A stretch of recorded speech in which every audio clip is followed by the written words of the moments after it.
Hello guys, in this video I'm going to show you how to use filters in the AboutYou app. But before that, don't forget to subscribe and leave a comment down below, because at 10,000 subscribers I'm going to show you my whole YouTube revenue statistics and growth strategy. So without further ado, let's just jump right into it. First we have to open up the AboutYou app.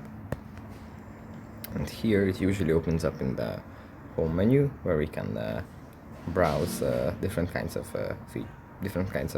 clothing articles. But from here we have to go into the shopping section. Basically, see, we are looking for shoes, and here in the bottom right corner we find the filters icon. If we tap on this, then we can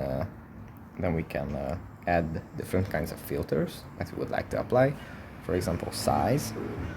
Let's say we are looking for a shoe in size 40, and material.